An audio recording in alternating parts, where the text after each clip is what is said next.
sa lunos, tanging banal na dugo,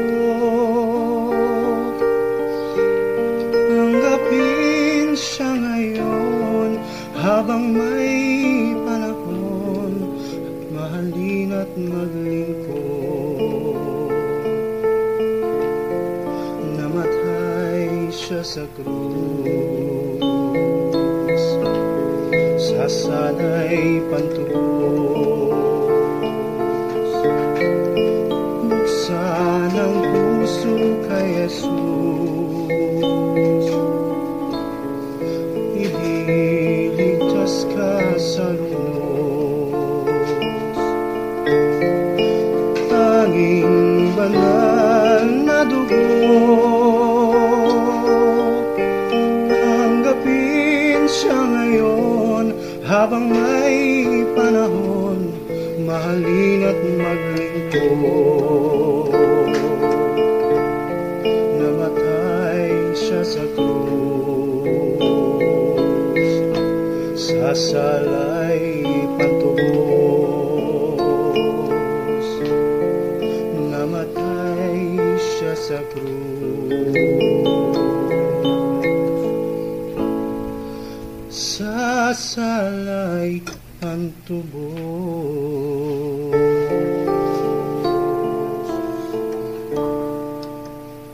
Tayo po'y manalangin. Ama, kung paano po ang aming nakitang nang si Maria Magdalena ay inyong kinabagan, wala na pong oras na hindi naghahanap si Maria Magdalena upang kayo ay palaging makasama.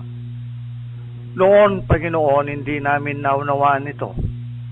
Subalit ngayong ikaw ay nabag sa amin, yun din pala ang aming nararamdaman ngayon, na inaasahan namin na palagi kang nasa amin, dahil paano kami mabubuhay kung wala ka? Ito po ang aming panalangin sa pangalan ng aming Panginoong Jesucristo. Amen.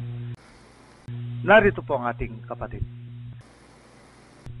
Kami po ang mga Kristiyanong naliwanagan sa mga salita ng Diyos, na noong una, bagamat hindi pa kami nagpakababa sa harapan ng Panginoon, pero kami po ay nagbabasa ng banal na aklat. Yan po ay aming inuunawa para aming malaman ang kagustuhan ng Diyos. Dahil po nabasa namin kailangan isuko ang buhay sa Panginoon, gayon nga po ang aming ginawa. Lahat ng bagay ay ipinapaubaya namin sa Kanya. Kung kami ay mayroong problemang pinansyal, sinasabi namin sa Kanya, nakakatanggap naman kami. Kung kami ay walang makain, humihingi kami sa Kanya.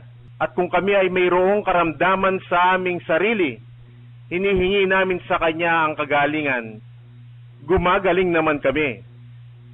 Yun ang aming nakikita, na ang Diyos ay tumutugon sa aming mga hinihingi sa Kanya.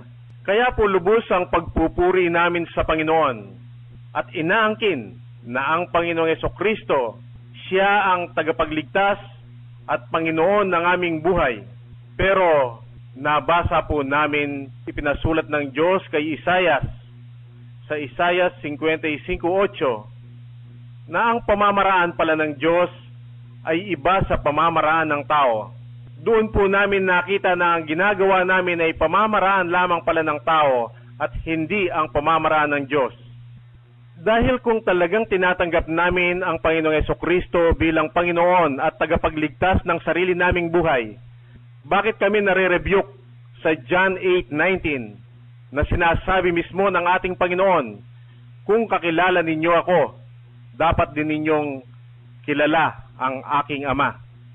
Doon po kami nabagabag at nasaktan sa Kanyang sinabi, wala kaming magawa, kundi iyuko namin ang aming sarili, na sa nakita ng ating Panginoon, yun pala ang tunay na pagpapaubaya sa Kanya. Kaya kasunod noon, Siya ay nagpakilala sa amin. At bagamat noon ay inaangkin at sinasabi namin kami ay born again na, pero sa harapan ng Panginoon, hindi pa pala. Dahil ang pagkakilala namin sa ating Panginoong Jesucristo ay galing lang sa tao. o sa aming mga mangangaral, na ngayon ay nakita namin para pala makilala ang Panginoong Hesukristo ay nangangailangan ng isang himala, katulad ng pagkakilala sa kanya ni Simon Pedro. Nang tanungin siya ng ating Panginoong Hesukristo kung sino siya, sumagot si Pedro, "Ikaw ang Kristo, ang anak ng Diyos na buhay." Ang sabi ng Panginoon sa kanya, "Pedro, hindi yan galing sa iyong laman at dugo, galing yan sa aking Ama na nasa langit." Hindi po ba ang ipinagkakaloob ng Diyos ay himala? Kaya ang pagkakilala ni Pedro sa ating Panginoong Hesukristo na galing sa Diyos, yun pala ay isang himala. At katulad ni Pedro, ngayon pa lang kami nakatanggap ng tunay na himala galing sa Diyos. Yun ang pagkakilala namin sa ating Panginoong Hesukristo. Kaya ngayon po ay hindi na kami nasasaway sa John 8:19. Dahil kung noon, kung hindi namin kayang sabihin kung sino ang nag-iisang Diyos ni Abraham at ni Moises, at sino ang nag-iisang Diyos na sinasamba ni Pedro at ni Pablo, nagliwanag na po sa amin ngayon. Muli kaming ginawa ng himala ng Panginoon. Bigla po kaming nagtaka sa aming sarili kung bakit biglang nag-iba ang aming pakiramdam sa hindi pala namin nalalaman.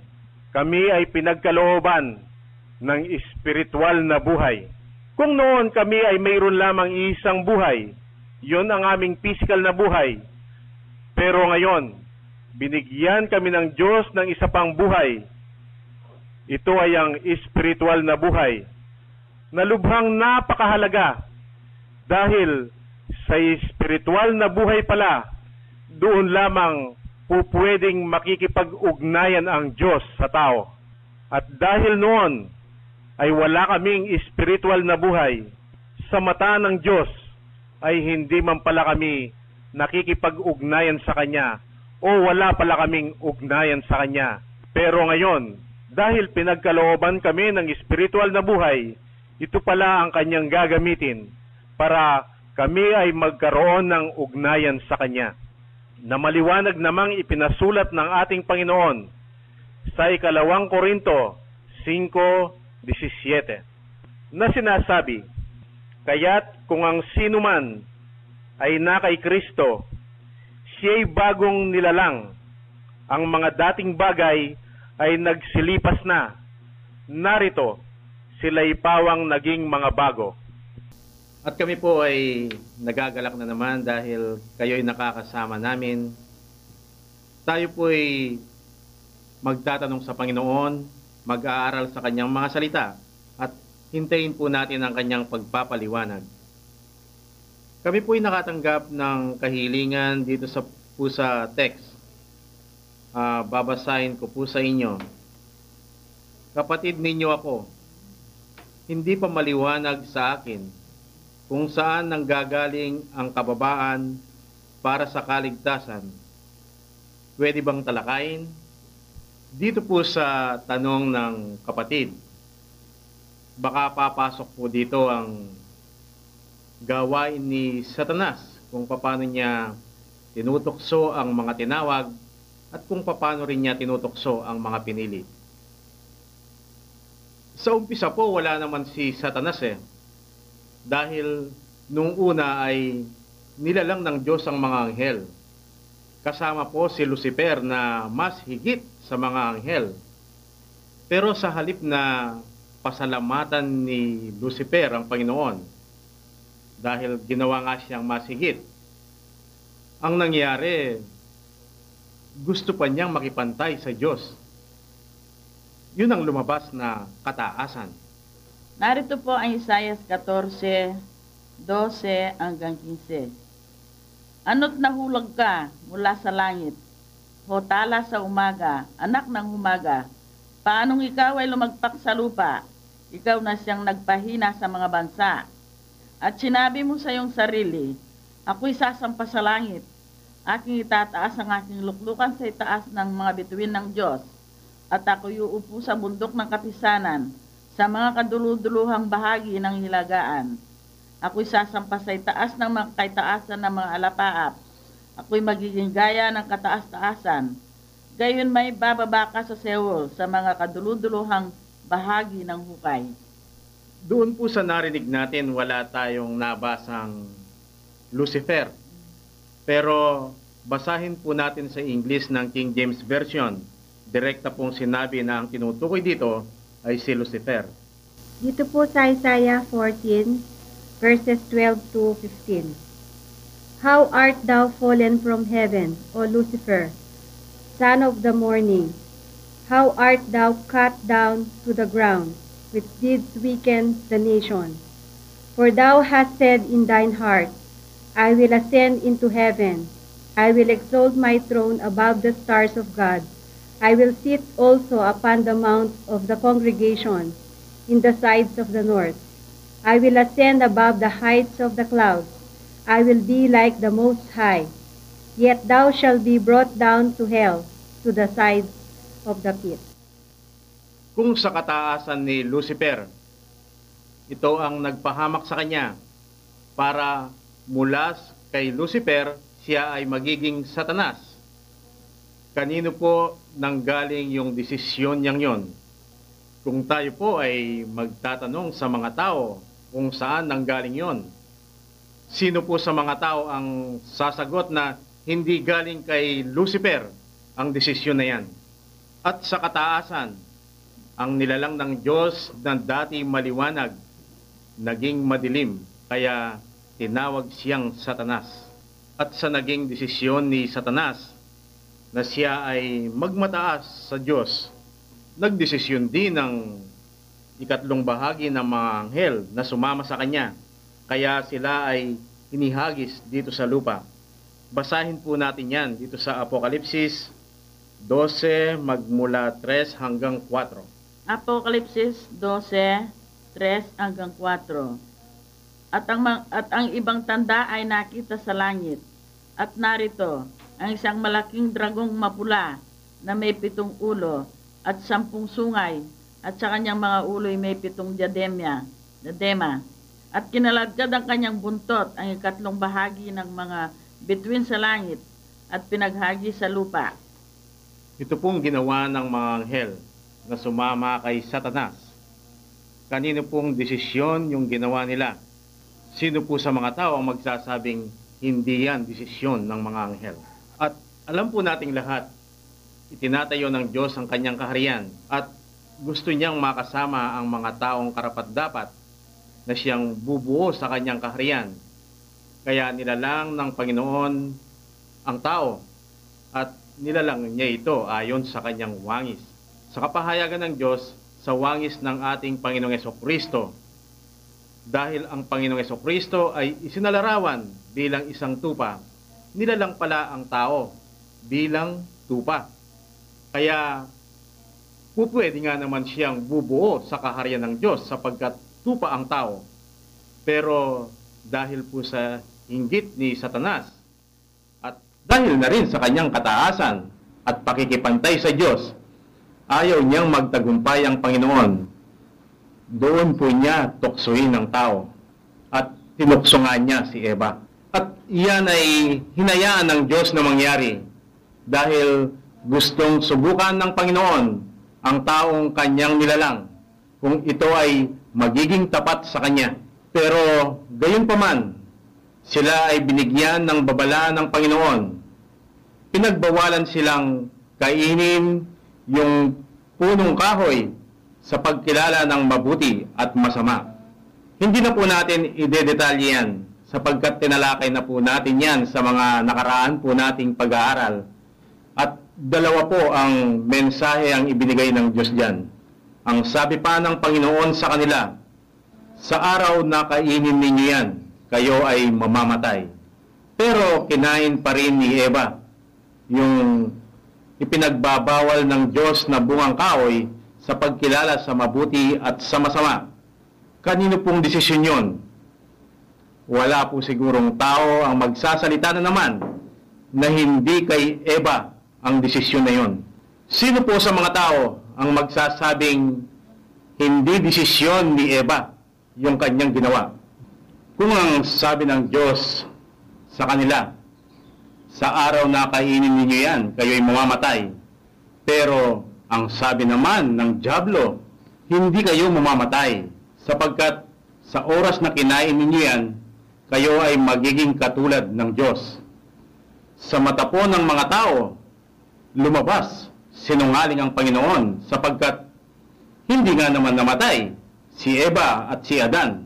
Pero dahil ang Diyos ay nagsasalita ng talinhaga, nang lalangin niya ang tao, ayon sa larawan ni Jesucristo, na isinalarawan naman bilang isang tupa, nang kainin ni Eva at ni Adan yung ipinagbabawal na bunga, hindi na sila kalarawan ng ating Panginoong Jesucristo o hindi na sila tupa. Iyon ang tinutukoy ng Diyos na namatay sa kanila.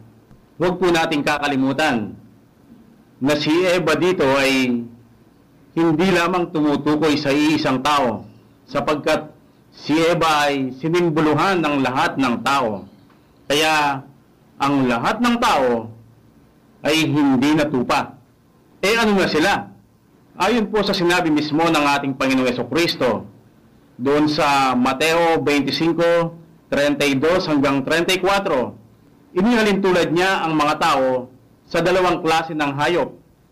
Yung kanyang mga pinili, yon ang mga nagbalik sa pagiging tupa. Pero yung mga hindi naligtas, sila ay tinawag na kambing. Kaya ang lahat ng tao ay kambing. Yan po ang kalagayan ng lahat ng tao bago inayos ng Diyos ang sinira ng tao. Lahat sila ay kambing. Pero ganun pa man, ay hindi sisirain ng Diyos ang kanyang plano. Ito ay ang maitayo ang kanyang kaharian. Pero ang kaharian ng Diyos, ito ay dapat binubuo ng mga taong kalarawan ni Jesucristo na isinalarawan bilang tupa, na ngayon ay kambing na ang mga tao. Paano na yung plano ng Diyos?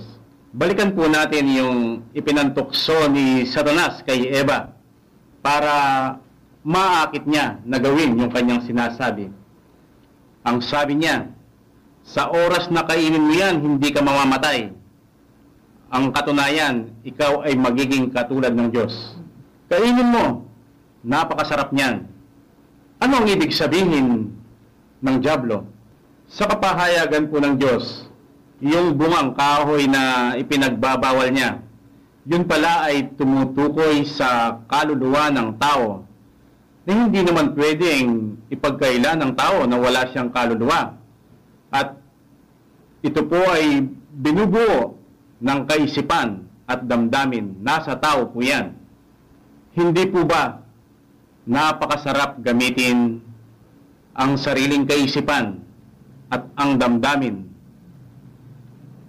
Kung ang Diyos ay gumawa ng sariling pamantayan para sa mabuti at masama, nang kainin ni Eva yung bungang kahoy na ipinagbabawal ng Diyos, gumawa rin siya ng sariling pamantayan sa mabuti at masama. Katulad siya ng Diyos.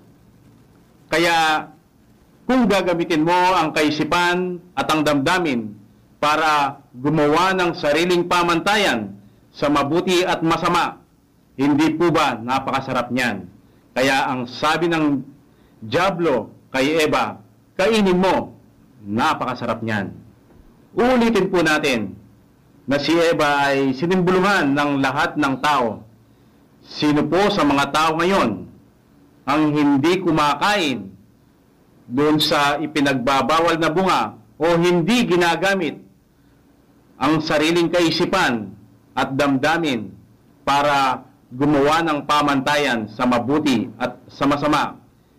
At hindi po ba napakasarap sa tao yan?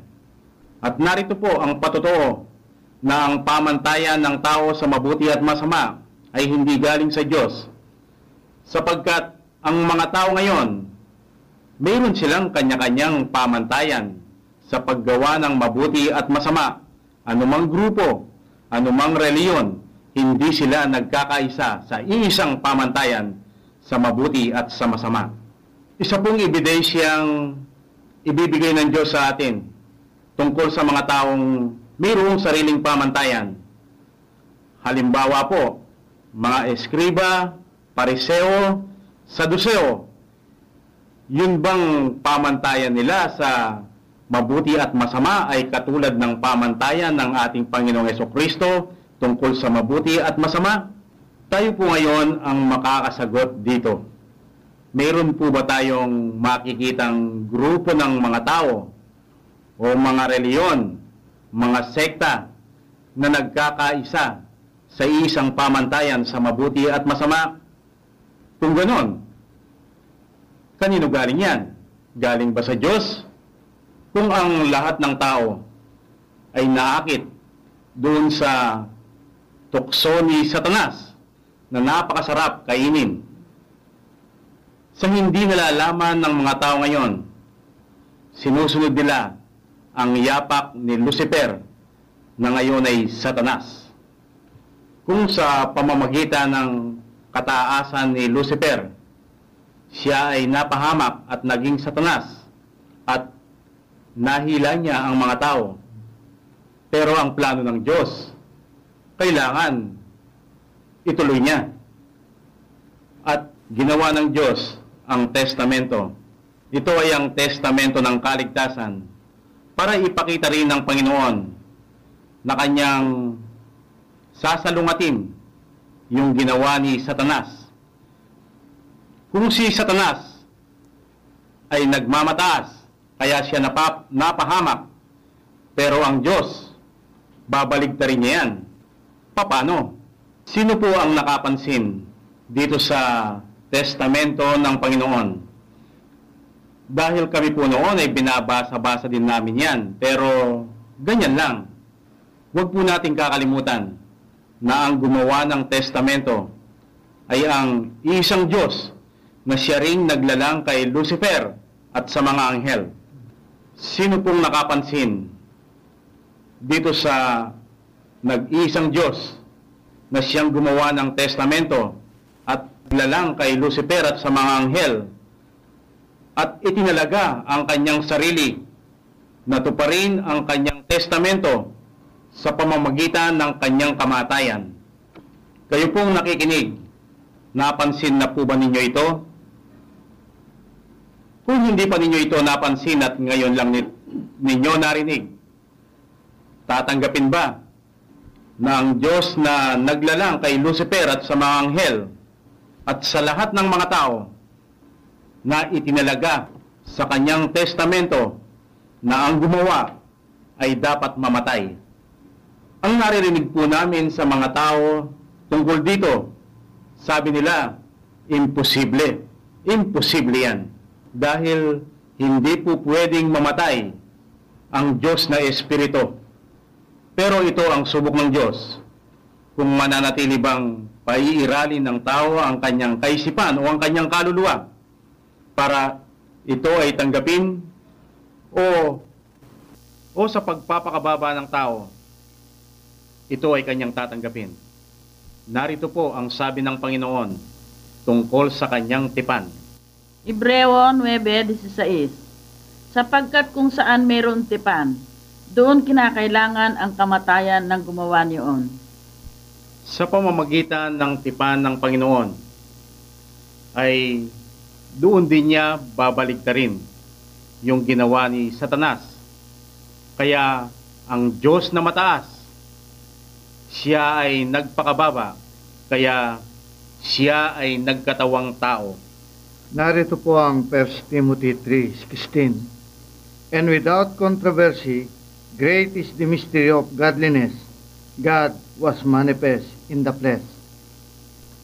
Ito pong narinig ninyong nabasa ay hindi na ninyo makikita sa inyong mga Biblia, kundi ito ay nasa Bishop Bible na kung saan kinuha ang King James Version 1611 sapagkat sa mga naglimbag ay hindi nila kayang matanggap itong katotohanan na ito. Kaya huwag po kayong magtaka kung hindi na ninyo makita sa inyong mga Biblia. Ang tinalakay po natin, ito ang nakita ni Simon Pedro nang makilala niya ang ating Panginoong Hesukristo. Yun po ay sa Mateo 16, mula 16 hanggang 17.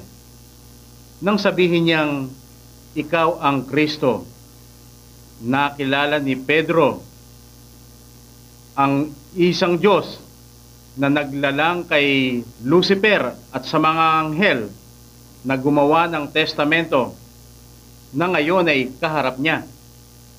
At nang sabihin niya na ikaw ang anak ng Diyos na buhay, yun naman ang nakita ni Pedro sa ikalawang papel ng ating Panginoong Hesukristo, ang papel ng anak bilang modelo ng kanyang mga pinili.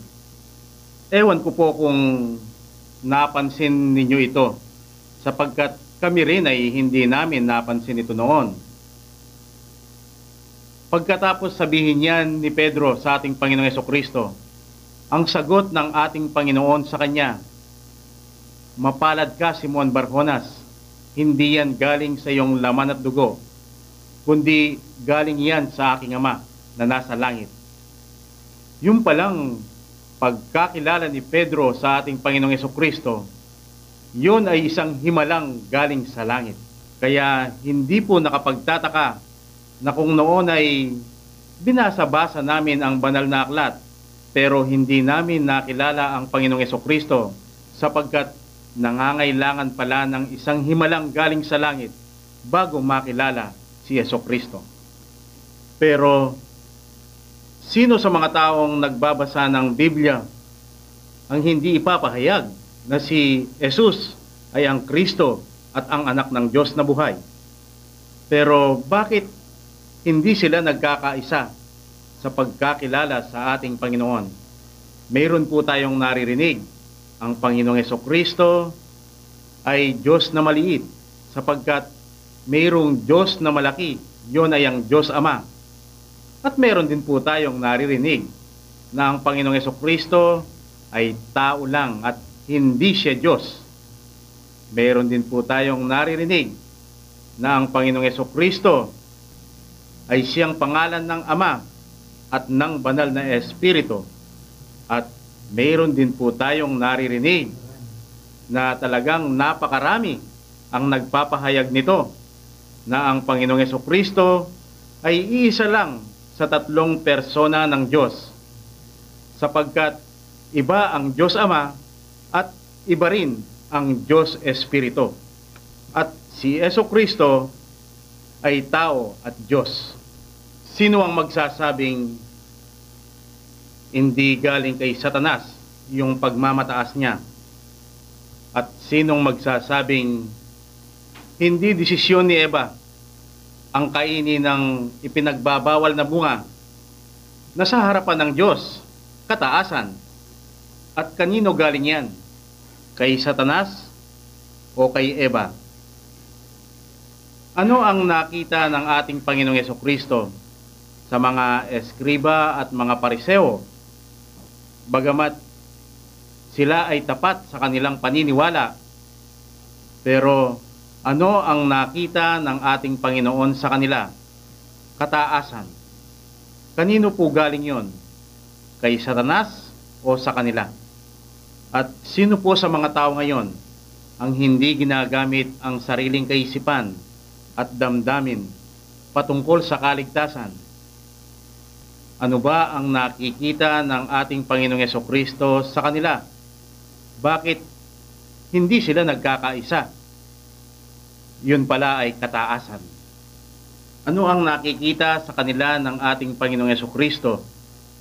Kagaya ng kanyang sinabi sa mga eskriba at mga pariseo na kung kilala ninyo ako, ay dapat din ninyong kilala ang aking Ama. Ano ba ang lumalabas sa bibig ng mga tao ngayon? Bagamat inaangking kilala nila ang Panginoong Hesukristo, pero misteryoso sa kanila ang Ama. Ano po ba yan sa mata ng ating Panginoon? Hindi po ba kataasan? Kanino ba nanggagaling yan? Ay Satanas o sa kanila? Pero kung paano tinularan ng mga tao ang kataasan ni Satanas, ang gusto naman ng Diyos ay tularan siya sa ginawa niyang kababaan. Halimbawa, kay Moises, paano ipinakita ni Moises ang kababaan? Nang sabihin ng Diyos sa kanya, Moises, magsalita ka. Ang sagot ni Moises, hindi po pwede dahil ako ay utal. Kababaan. Kanino galing yun? Sa Diyos o kay Moises? Kay Haring Solomon naman, pagkatapos ni Haring David, inatasan ng Diyos si Solomon na maging hari. Ang sagot niya sa Panginoon, ano po ang gagawin ko dahil ako ay isang bata? Kababaan. Kanino galing yun? Sa Diyos o kay Haring Solomon mismo? Yun pong pangyayari sa buhay ni Moises na ipinakita ang kababaan niya sa Panginoon. Mababasa po sa Exodo 4:10. At yung pong pagpapakita naman ng kababaan ni Haring Solomon, ito ay nasa unang hari 3:7. At ganoon din po si Jeremias, na minsang utusan siya ng Panginoon. Ang sabi niya, Panginoon, hindi ako marunong magsalita sapagkat ako ay bata. Kababaan. Kanino ba nanggaling yung sinabi ni Jeremias? Sa Diyos o kay Jeremias mismo? Mababasa po yan sa Jeremias 1:6. Tignan po naman natin ang ibang pinili ng Diyos sa Bagong Tipan. Halimbawa po, si Maria Magdalena. Mababasa sa Lucas 7 mula 37 hanggang 38. Nang ang Panginoong Hesukristo ay pumunta sa bahay ni Simon na isang pariseo, ay sumunod si Maria Magdalena. Siya ay humiyak sa paanan ng ating Panginoon. At doon yung luha niya, siyang nagsilbing panghugas sa paa ng Panginoon. Kinukuskus niya ng kanyang buhok. At pagkatapos ay nilalagyan ng pabango ang paa ng ating Panginoong Hesukristo. Kababaan. Yun bang ginawang yun ni Maria Magdalena ay iniutos ng ating Panginoong Hesukristo sa kanya na gawin? O kusa yung ipinakita o ginawa ni Maria Magdalena para ipakita ang kanyang kababaan? At si Simon na pariseo, na mababasa naman sa Lucas 7:39, tinuya niya yung ginagawa ni Maria Magdalena. Ang sabi niya, kung talagang propeta ang taong ito, sana nalalaman niya na makasalanan itong babaeng humihipo sa kanya. Ano po yun? Kataasan. Galing po ba yon kay Satanas o galing yon kay Simon na pariseo? Ganyan din po ang makikita doon sa dalawang nakapako na kasama ng ating Panginoong Hesukristo. Yung nasa bandang kanan niya, nang sabihin niya sa ating Panginoon, alalahanin mo ako pagdating mo sa iyong kaharian. Kababaan. Kanino galing yun? Sa Panginoong Hesukristo, nakatabi niya, o sa kanya mismo? Siya mismo ang nagsalita sa Panginoon. At siya ang nakiusap mismo sa ating Panginoong Hesukristo na siya ay alalahanin. At yun namang nasa bandang kaliwa, kung saan ay patuloy niyang tinutuya ang ating Panginoong Hesukristo. Kataasan. Pero yun ba ay galing kay Satanas? O doon mismo sa taong nakapako sa bandang kaliwa ng ating Panginoon? Isa pa rin pong makikita nating kababaan na nagmumula sa tao ay itong Mateo 15 magmula 22 hanggang 28, kung saan mayroong isang babaeng Kananea na humahabol sa ating Panginoong Hesukristo. Siya ay sumisigaw at humihingi ng tulong sa ating Panginoon. At siya ay nagmamakaawa. Pero hindi siya pinapansin ng ating Panginoong Hesukristo. Kung ito pong ginagawa ng babaeng Kananea na pagpapakita ng pagpapakababa sa ating Panginoong Hesukristo, kung ito galing sa ating Panginoon, bakit kailangan niyang tanggihan? Hindi po ba yan patunay ng Diyos na ang pagpapakababa ay nanggagaling doon sa babaeng Kananea at hindi sa ating Panginoong Hesukristo? Kung ipagpapatuloy po natin ang istorya, humantong po ito doon sa talagang nagmakaawa na siya sa ating Panginoon, lumapit siya at sinamba ang ating Panginoong Hesukristo, pero tumanggi pa rin ang ating Panginoon. Ito pong pagpapakita pa rin ng pagpapakababa nitong babaeng Kananea ay hindi tinatanggap ng ating Panginoong Hesukristo, kaya maliwanag po na ito ay nanggagaling sa Kanya. Doon mismo sa babaeng Kananea, at siya ay nagpumilit hanggang sa makita ng ating Panginoon na kung babasahin po ninyo dito, mayroon siyang malaking pananampalataya. Basahin po natin para matunghayan natin kung ano ba talaga ang nangyari dito sa babaeng Kananea. Mateo 15:22 hanggang 28. At narito ang isang babaeng Kananea na lumabas sa mga hangganang iyon at nagsisigaw na nagsasabi, "Kahabagan mo ako, O Panginoon, ikaw na anak ni David. Ang aking anak na babae ay pinahihirapang luba ng isang demonyo." Datapwat siya hindi sumagot ng anumang salita sa kanya, at nilapitan siya ng kanyang mga alagad, at siya'y pinamanhikan na nagsasabi, "Paalisin mo siya, sapagkat nagsisigaw siya sa ating kaulian." Datapwat siya'y sumagot at sinabi, "Hindi ako sinugo, kundi sa mga tupang nangaligaw sa bahay ni Israel." Datapwat sinabi siya at siya'y sinamba niya na nagsasabi, "Panginoon, saklolohan mo ako." At siya'y sumagot at sinabi, "Hindi marapat na kunin ang tinapay sa mga anak at itapon sa mga aso."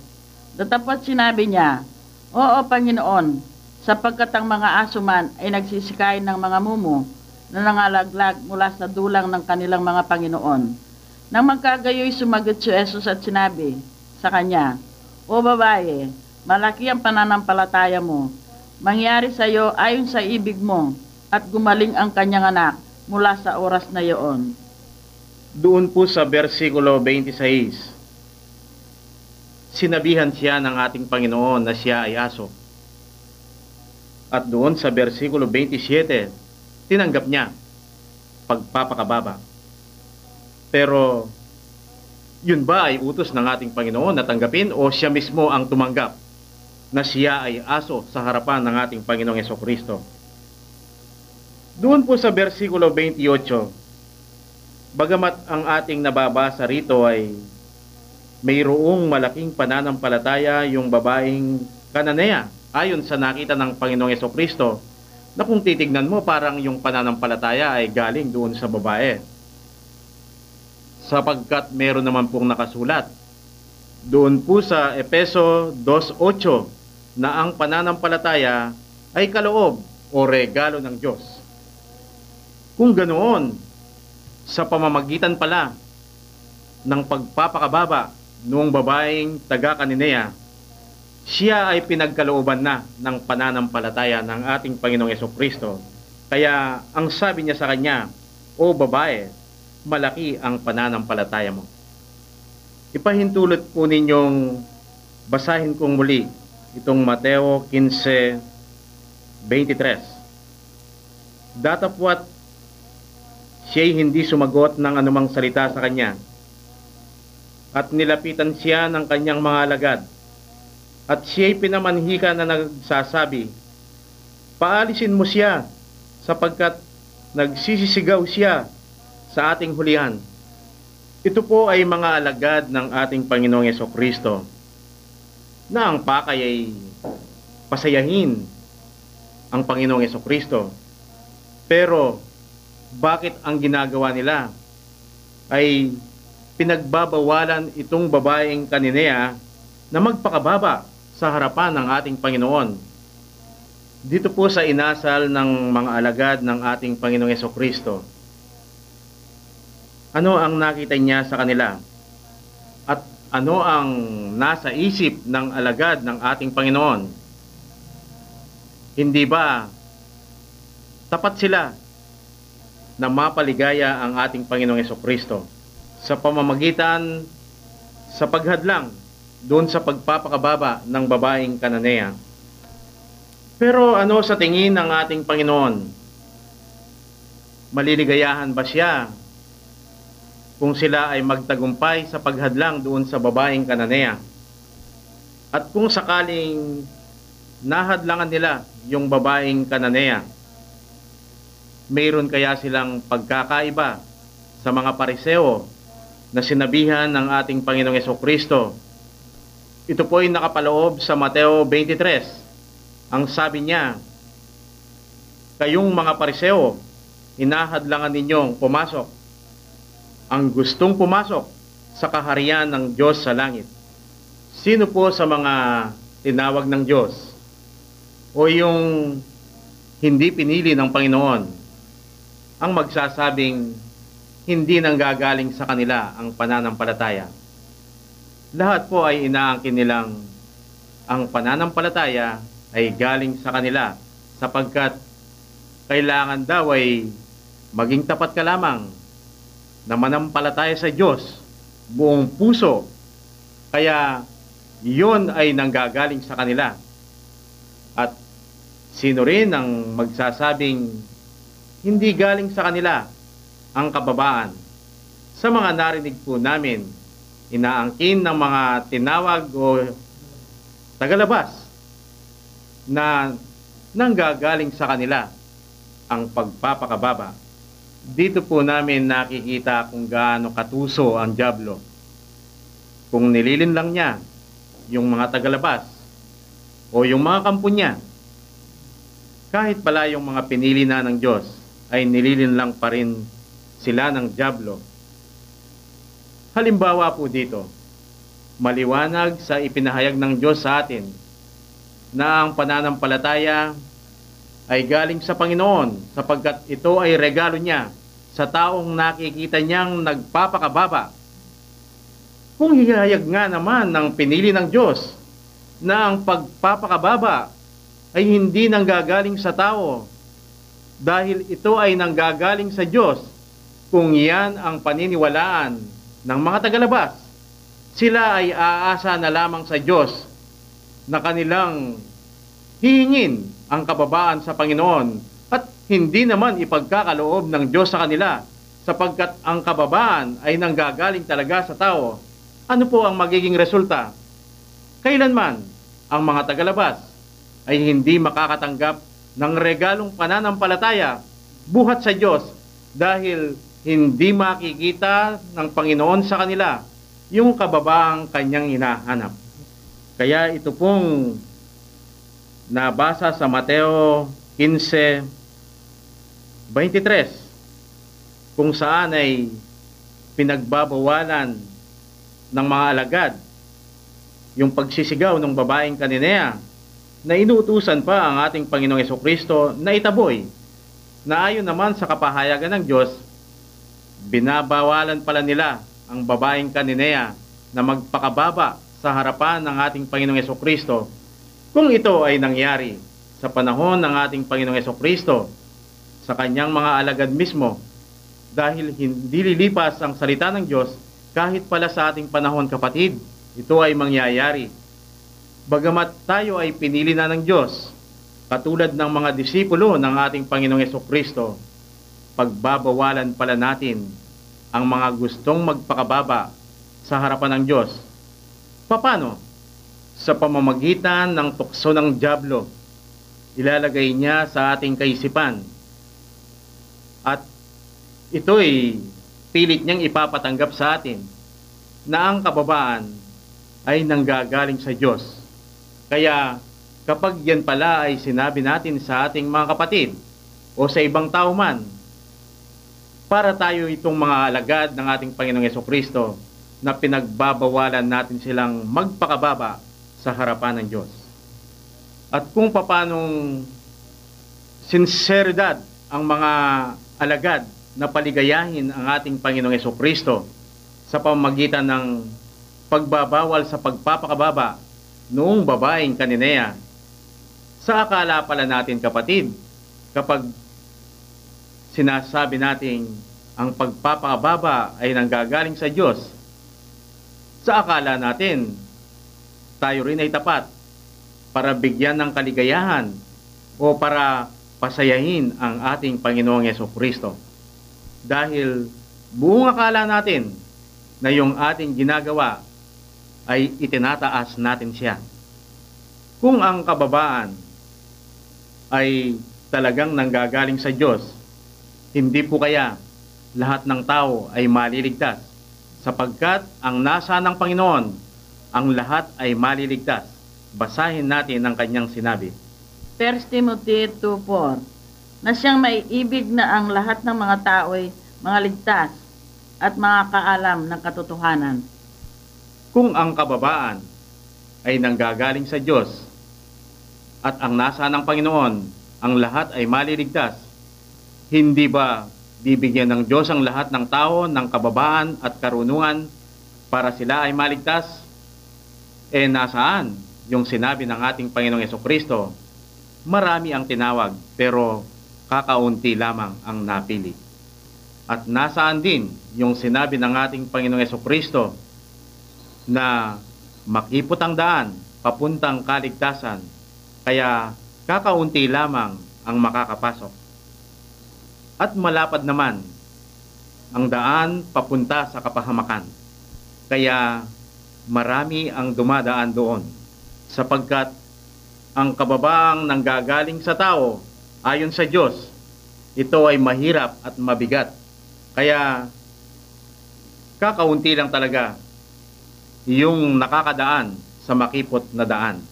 Pero ang kababaang ayon sa tao ay napakagaan at madali itong ibigay, sapagkat yung mga nasa simbahan na napakaraming tao, habang sila ay nagdarasal, sino sa kanila ang hindi aangkinin na wala sa kanila ang kababaan? Isa pa pong ipinahayag sa amin ng Diyos kung gaano katuso ang dyablo. Kapatid, ang utos ng Panginoon, tayo ay dapat maging mayabang sa mga tagalabas. Ipagyabang natin yung katotohanang ipinagkaloob ng Diyos sa atin. Kaya yan nga ang ginawa ni David bago niya patayin si Goliath. Yan po ay mababasa ninyo na nakapaloob sa unang Samuel Kapitulo 17, kung saan dahil ang mga kapatid po ni David ay nasa frontline ng labanan, dahil ang mga Israelita noon ay nakikipaglaban sa mga Pilisteo, inutusan si David na maghatid ng pagkain sa kanyang mga kapatid. Sa kanyang paghatid, doon niya narinig ang paghahamon ni Goliath. At nakita niya kung gaano matakot ang mga Israelita kay Goliath. Pero buong pagmamayabang ni David, sabi niya, sino ba yan na hindi tuli? Na ang ibig sabihin, sino ba yan na hindi Kristiyanong humahamon sa mga hukbo ng Diyos? Kayabangan kung titignan mo. At nang ito ay marinig ng kanyang mga kapatid, pinagbawalan siya. Ang sabi sa kanya, talastas ko ang iyong kayabangan, ang sabi ni Eliab, na kapatid na lalaki ni David. At doon din po ay mababasa natin kung gaano ang ginawang pagmamayabang ni David, sapagkat bago niya harapin si Goliath, binigyan siya ng mga iba't ibang armas at mga gamit. Pero lahat po yan ay tinanggal ni David.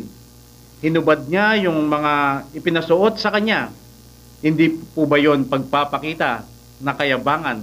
Sapagkat parang ipinapakita niyang wala siyang kailangan para mapatay niya si Goliath, basta kaya niyang itumba si Goliath. Iyon ang kanyang pagmamayabang sa tagalabas. Pero ang utos ng Panginoon sa kanyang mga pinili, kung sa mga tagaloob naman o sa kanilang mga kapatid, hindi dapat magyabang, kundi dapat naman ay magpakumbaba kagaya ng isang bata. Ito po ay pinasulat ng Diyos sa Lucas 22:26. Datapwat sa inyo'y hindi gayon, kundi bagkos ang lalong dakila sa inyo ay maging tulad sa lalong bata, at ang nangungulo ay maging gaya ng naglilingkod. Pero sa katusuan pa rin ng dyablo, hindi ganyan ang kanyang ipinantukso sa mga pinili ng Diyos. Bagamat hinahayaan sila ng dyablo na magyabang ang mga pinili ng Diyos sa mga tagalabas o sa mga kampon mismo ni Satanas, pero ang tukso niya sa kanila, kailangan pa rin sila ay magmayabang sa kanilang mga kapatid, na taliwas sa utos ng Panginoon dito sa Lucas 22:26. Pero ilalantad ng Diyos yung kanyang mga piniling hindi nakasunod sa Lucas 22:26, at ipapakitang sila ay biktima ng katusuhan ng dyablo. Samantala, kami po ay lubos na umaasa sa inyo na sana po bawat programa natin ay nire-record ninyo. Ang mga tape pong maiipon ninyo ay hindi yan mawawala, sapagkat kung yan po ay pakikinggan ninyo sa ibang oras o ibang pagkakataon, mayroon pa rin pong ipapahayag na mensahe sa inyo ang Panginoon. At yan po ay po pwede ninyong ipahiram sa mga mahal ninyo sa buhay, sa abroad man o kaya doon sa malalayong lugar dito sa Pilipinas, para kanilang marinig at maranasan na sa ating panahon pala ay po pwede nating makausap doon po sa internet. Nandoon pa rin ang aming website. Pwede pa rin magbasa ng mga articles namin doon. Ang website po natin, www.purechristianity.org. Small letter lahat po yon at one word lang. Tayo po ngayon ay magpasalamat. Panginoon, marami pong salamat at inyong inilalantad sa amin kung gaano katuso ang dyablo. Bagamat inyo pong iniutos sa amin na kami ay magmayabang sa mga tagalabas, pero sa amin pong magkakapatid, kailangan naman kami ay maging asal bata o katangian ng isang sanggol. Marami pong salamat, bagamat ang nasa po namin kayo ay pasayahin, pero dumarating pala ang oras. Ipinapakita po ninyo sa amin na imbis na pasayahin namin kayo, kami pa ang humahadlang para dun sa mga taong magpakababa sa inyong harapan. Panginoon, sana po manatili sa amin na ang kababaan ay nanggagaling sa amin, sapagkat sa pamamagitan lamang po niyan, doon namin mapagtatagumpayan ang paglakad dito sa katotohanang ipinakita ninyo sa amin. Amen.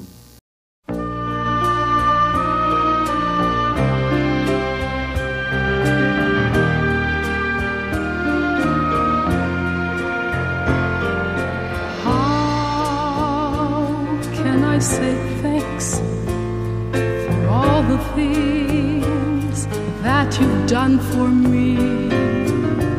Things so undeserved, yet you gave to prove your love for me. The voices of a million angels could not express my gratitude. All that I am and ever hope to be, I owe it all to thee. To God be the glory, to God be the glory. To God be the glory for the things He has done. With His blood He has saved me. With His heart He has raised me. To God be the glory for the things He has done. Just let me live my life. Let it be pleasing, Lord, to Thee. And should I gain any praise, let it go to Calvary. With His blood He has saved me. With His heart He has raised me. To God be the glory for the things He has done. Just let me live my life. Let it be pleasing,